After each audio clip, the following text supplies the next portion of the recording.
I'm going to find sufficient evidence to find you guilty, and at this time, I'm going to find you guilty of aggravated robbery. I'm going to sentence you to a term of 25 years in the institutional division.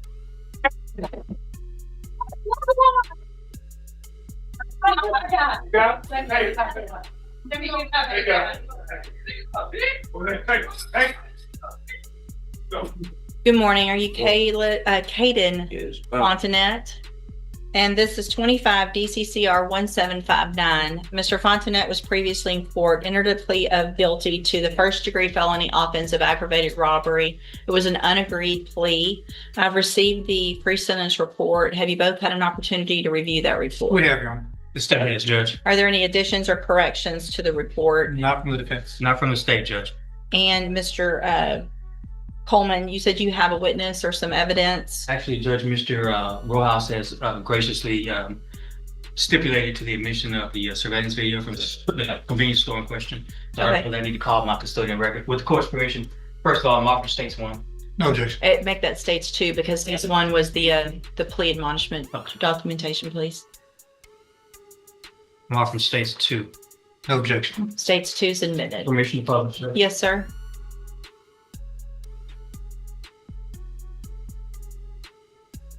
Judge, I think that's all I wish to publish unless the court wants to see the entirety of the video.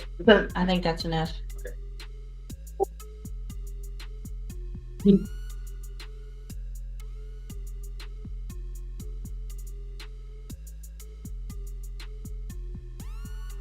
Oh, would you switch that back to the other? All right, I thought I did.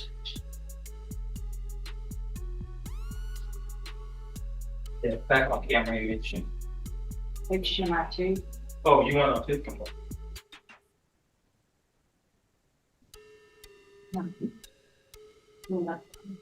Try one. Okay. Well, HDMI one is the laptop. HDMI two.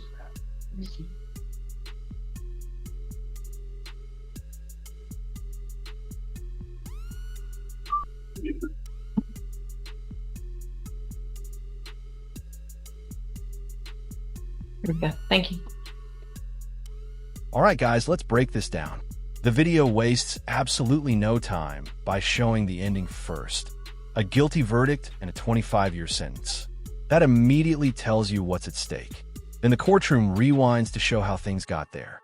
The surveillance footage becomes the centerpiece of a hearing, and you can already feel the defense's uphill battle forming. Once a judge watches a violent robbery unfold on video, every argument afterward has to fight against what was just seen with their own eyes. Any other evidence or witnesses? So just brief argument if I may. Any other evidence or witnesses for Mr. Rojas? No, Your Honor, just like. Mr. Rojas, you may make argument first. Thank Go you, ahead. Judge. And obviously, after seeing that video, it makes what we're asking for harder to do. And what we're here asking for this morning, Judge, is probation. Mr.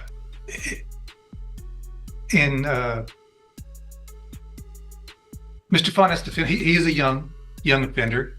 I know the court is tired of hearing the same story over and over again, young guys with guns in here.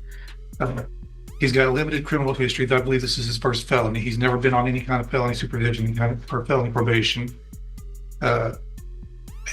Unfortunately, he's just fallen into the same situation that we see so many other youthful offenders fall into. He's got no direction in life. He's very little support at home.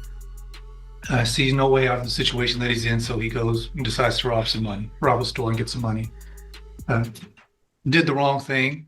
And if his story in the PSI is to be believable for what I believe is the right reason, he's trying to help his mom at home, trying to pay some bills, keep the lights on. Certainly, there are better ways to go about doing that. And I hope that the time in jail has taught Mr. Fontanet that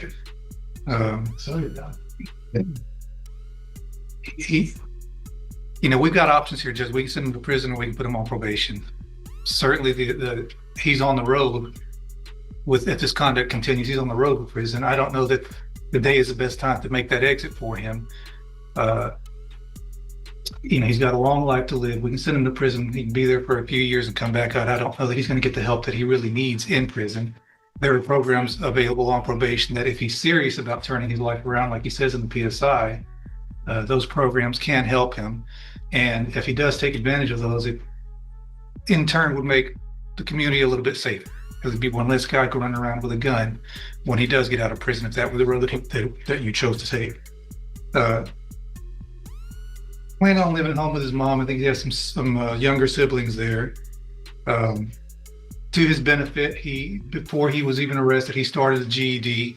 I think on the night that this happened, he had just finished a GED class and made a dumb decision to go hang out with these guys that he should not have been hanging out with, and did this robbery. Again, Judge, you've got two options. You can send him to prison, or you can try to get him some help on probation, and hopefully he will take advantage of that. And certainly if he doesn't, we're going to know pretty quick, and you'll have another chance to send him to prison, probably for a longer time. All right, thank you. What is the status of the other two?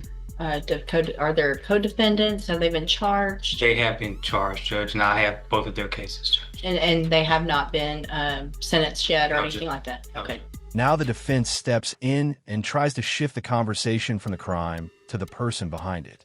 The attorney isn't denying what happened. He's trying to explain why it happened.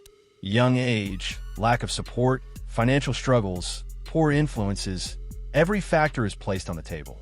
It's a classic rehabilitation argument. The problem is that courts hear tragic backgrounds every day. When someone's asking for probation after an armed robbery, they need more than a sympathetic story. They need proof that the future will look different from the past.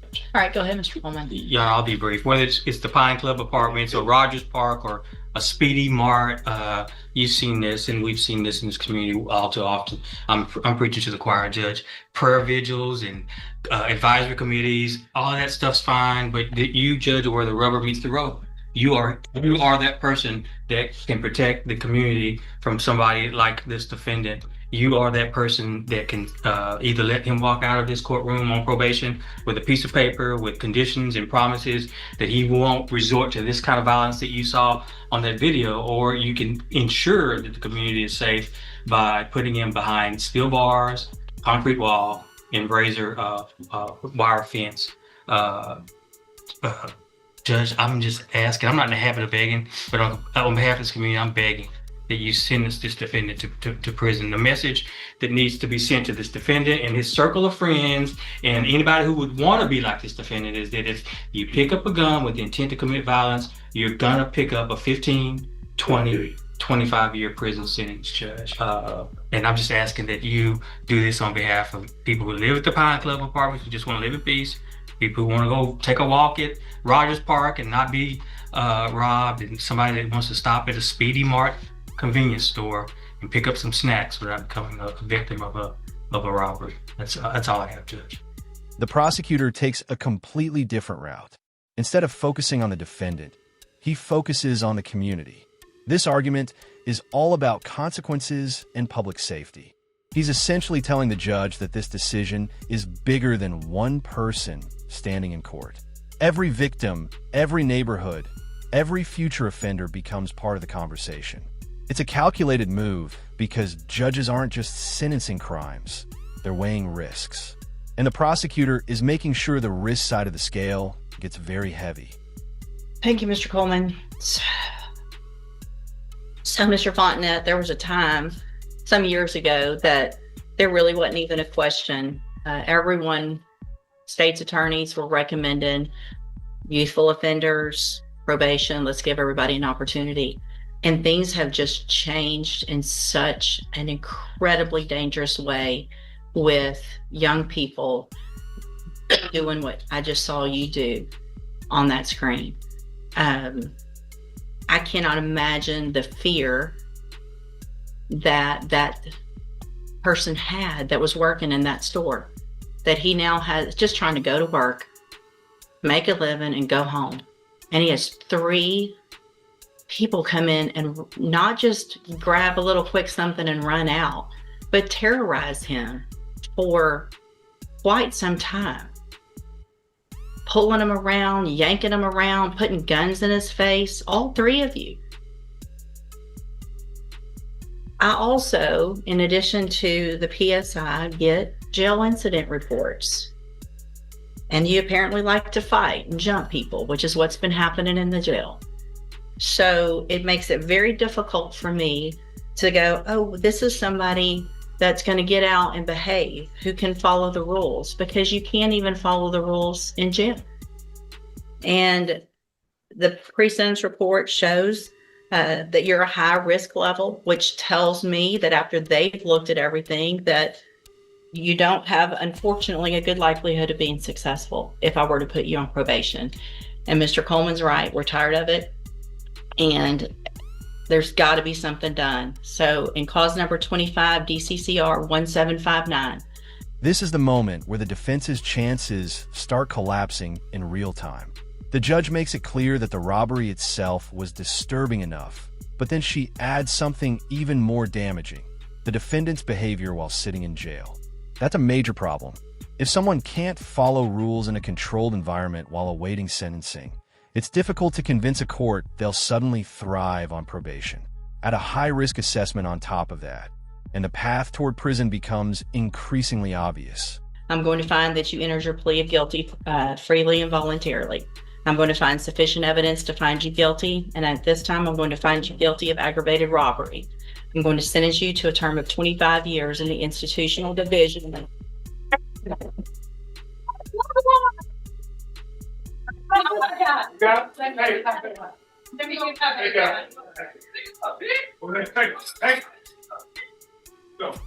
Come on, Mom. Here. I'm going to sentence you to a term of 25 years in the institutional division of the Texas Department of Corrections. You will receive credit on that sentence for any time that you've been in custody that the law gives you the right to receive. I'm handing you the trial court certification. This was not an agreement. You have some rights to appeal. I have also handed you a written admonishment regarding your ineligibility to possess a firearm or ammunition. Because of the judgment entered against you, you're ineligible under Texas law to possess a firearm or ammunition. Possession of a firearm or ammunition could lead to charges against you. You can talk to Mr. Rojas about any questions you have about that. I am making an affirmative finding of a deadly weapon. Mr. Fontenette, I understand that this is harsh, and I know you believe this is harsh, but I think this is necessary. I hope that you go and you make things right. You can get out of prison. You're still going to be young, and you can make your life better. That's going to be up to you, okay? You can go back with the bailiff. And here comes the final hammer. The judge formally accepts the guilty plea, finds sufficient evidence, and delivers a 25-year sentence. What's interesting is that she doesn't sound angry. She sounds convinced. That's often worse for a defendant. The decision wasn't emotional. It was calculated. She acknowledges the sentence is harsh, but frames it as necessary, pointing to public safety and the defendant's own choices. The message is clear. Opportunities existed before the robbery, but once guns entered the equation, the consequences became far more severe. Make sure to like the video, subscribe to the channel, and we'll see you in the next one.